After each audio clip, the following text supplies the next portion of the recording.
It's me Marina Joby. Again, welcome back to Sour and Spicy. Sour and Spicy പുതിയൊരു എപ്പിസോഡിലോട്ട് എല്ലാവർക്കും സ്വാഗതം.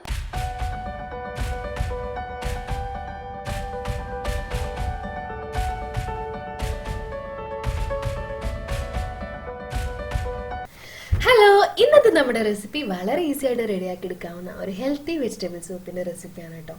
അപ്പൊ വളരെ കുറച്ച് സമയം കൊണ്ട് നമുക്കിത് റെഡിയാക്കി എടുക്കാം. അപ്പൊ നമുക്ക് എങ്ങനെ പ്രിപ്പറേഷൻ എന്ന് നോക്കാം കേട്ടോ.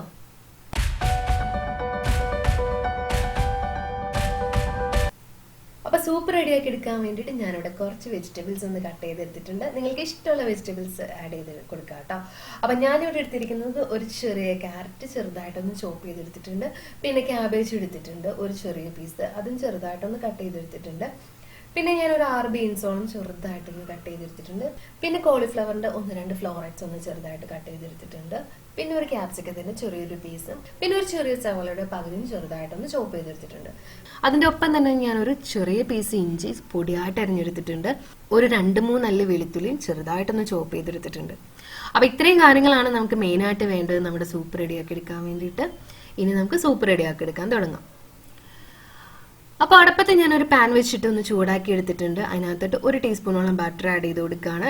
ഇനിയിപ്പോൾ ബട്ടർ ഇല്ലെങ്കിലും പ്രശ്നമൊന്നുമില്ല, 1 ടീസ്പൂണോളം ഏതെങ്കിലും ഒരു റിഫൈൻഡ് ഓയിൽ ചേർത്ത് കൊടുത്താൽ മതിയാവും കേട്ടോ.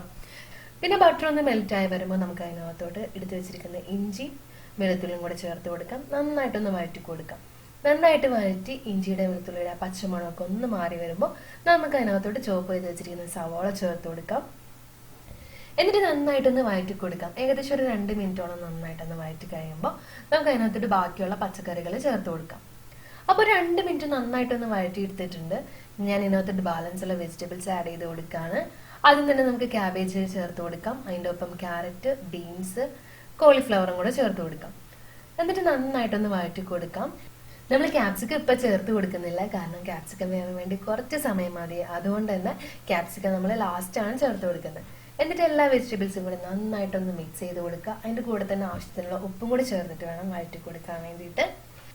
എന്നിട്ട് 2 മിനിറ്റോളം നന്നായിട്ട് നമുക്കിതൊന്ന് വഴറ്റി കൊടുക്കാം. അപ്പോൾ 2 മിനിറ്റ് നന്നായിട്ടൊന്ന് വഴറ്റിയതിന് ശേഷം നമുക്ക് ഇതിനകത്തോട്ട് ആവശ്യത്തിനുള്ള വെള്ളം ചേർത്ത് കൊടുക്കാം. ഞാനൊരു 2 കപ്പ് വെള്ളം ചേർത്ത് കൊടുക്കുന്നുണ്ട്. എന്നിട്ട് നന്നായിട്ടൊന്ന് മിക്സ് ചെയ്ത് കൊടുക്കാം. ഇനി നമുക്കിത് മൂടി വെച്ചിട്ട് നന്നായിട്ടൊന്ന് കുക്ക് ചെയ്തെടുക്കണം, വെജിറ്റബിൾസ് എല്ലാം നന്നായിട്ട് വെന്ത് വരുന്നവരെ. അപ്പോൾ ഞാനിത് മൂടി വെച്ചിട്ട് ഒരു 15 മിനിറ്റോളം ഒന്ന് കുക്ക് ചെയ്തെടുക്കാറ്. അപ്പോൾ ഒരു 15 മിനിറ്റോളം നമ്മൾ മൂടി വെച്ച് നന്നായിട്ട് ഇതൊന്ന് കുക്ക് ചെയ്തെടുത്തിട്ടുണ്ട്. ആ വെള്ളം എല്ലാം നന്നായിട്ട് തിളച്ച് വന്ന് വെജിറ്റബിൾസ് എല്ലാം നന്നായിട്ട് വെന്ത് വന്നിട്ടുണ്ട്. ഇനി നമുക്ക് നമ്മൾ മാറ്റി വെച്ച ക്യാപ്സിക്കം ഇതിനകത്തോട്ട് ആഡ് ചെയ്ത് കൊടുക്കാം. എന്നിട്ട് നന്നായിട്ടൊന്ന് മിക്സ് ചെയ്ത് ഒന്നുകൂടി മൂടി വെച്ചിട്ട് ഒരു 2 മിനിറ്റോളം ഒന്ന് കുക്ക് ചെയ്തെടുക്കാം. അപ്പോൾ 2 മിനിറ്റും കൂടെ നമ്മൾ നന്നായിട്ട് മൂടി വെച്ചൊന്ന് കുക്ക് ചെയ്തെടുത്തു. ക്യാപ്സിക്കം നന്നായിട്ട് തന്നെ വെന്ത് വന്നിട്ടുണ്ട്. ഇനി നമുക്ക് ഇതിനകത്തോട്ട് ചേർക്കേണ്ടത് കോൺഫ്ലോർ കലക്കിയിട്ടുള്ള വെള്ളമാണ്. അപ്പോൾ അതിന് വേണ്ടിയിട്ട് ഞാനൊരു 1.5 ടേബിൾ സ്പൂണോളം കോൺഫ്ലോർ ഒരു കപ്പിലോട്ട് ഇട്ട് കൊടുക്കുന്നുണ്ട്. അതിൻ്റെ അകത്തോട്ട് നമുക്ക് ഒരു 1/2 കപ്പോളം വെള്ളം ഒഴിച്ച് കൊടുക്കാം. അപ്പോൾ കട്ടകളൊന്നുമില്ലാതെ നന്നായിട്ട് മിക്സ് ചെയ്തതിന് ശേഷം നമുക്ക് ഇതിനകത്തോട്ട് നമ്മുടെ വെജിറ്റബിൾസിലോട്ട് നമുക്കിത് ആഡ് ചെയ്ത് കൊടുക്കാം. എന്നിട്ട് നന്നായിട്ടൊന്ന് മിക്സ് ചെയ്തിട്ട് ഒരു 3-4 മിനിറ്റ് കൂടെ നന്നായിട്ടൊന്ന് തിളപ്പിച്ചെടുക്കാം. അപ്പോഴേക്കും നല്ല പെർഫെക്റ്റ് കൺസിസ്റ്റൻസിയിൽ സൂപ്പ് റെഡി ആയിട്ട് വരും. അപ്പോൾ നിങ്ങൾക്ക് കൺസിസ്റ്റൻസി നോക്കിയിട്ട് സൂപ്പിന് കുറച്ചും കൂടെ ഒരു തിക്നെസ് ആവശ്യമുണ്ടെങ്കിൽ കുറച്ചും കൂടെ ഒന്ന് കോൺഫ്ലവർ കലക്കി ഒഴിച്ചിട്ട് കുറച്ച് നേരം കൂടെ ഒന്ന് തിളപ്പിച്ചെടുത്താൽ മതിയാവും. അതിന് നല്ല കട്ടി തോന്നുകയാണെങ്കിൽ കുറച്ചും കൂടി ഒന്ന് വെള്ളം ഒഴിച്ചിട്ട് ലൂസാക്കി എടുക്കാനും പറ്റും. അപ്പോൾ ഒരു 3-4 മിനിറ്റ് കൂടി നന്നായിട്ടൊന്ന് തിളപ്പിച്ചെടുത്തിട്ടുണ്ട്. സൂപ്പ് നല്ല പെർഫെക്റ്റ് കൺസിസ്റ്റൻസിയിൽ വന്നിട്ടുണ്ട്. ഇതിപ്പോൾ കറക്റ്റാണ്. ഇനി നമുക്ക് ചേർത്ത് കൊടുക്കാനുള്ളത് കുരുമുളക് പൊടിയാണ്. അപ്പം ഞാനൊരു 1/2 ടേബിൾ സ്പൂണോളം കുരുമുളക് പൊടി ചേർത്ത് കൊടുക്കുന്നുണ്ട്. ഇത് അത്യാവശ്യം നല്ല സ്പൈസിയാണ്. അപ്പം നിങ്ങൾക്ക് നല്ല എരിവ് വേണ്ട എന്നുണ്ടെങ്കിൽ കുറച്ച് ചേർത്ത് കൊടുത്താൽ മതിയാവും. എന്നിട്ട് നന്നായിട്ട് ഇതൊന്ന് മിക്സ് ചെയ്തിട്ട് 1 മിനിറ്റോളം ഒന്ന് കുക്ക് ചെയ്തെടുക്കാം. എന്നിട്ട് നമുക്ക് ഫ്ലെയിം ഓഫ് ചെയ്യാം. ഇനി നമുക്കിത് ഫ്ലെയിം ഓഫ് ചെയ്തിട്ട് ചൂടോടുകൂടി സെർവ് ചെയ്യാം. നല്ല ഹെൽത്തി ആയിട്ടുള്ള സൂപ്പ് ഇവിടെ റെഡി ആയിട്ടുണ്ട്. അപ്പോൾ എല്ലാവരും ട്രൈ ചെയ്ത് നോക്കാം കേട്ടോ.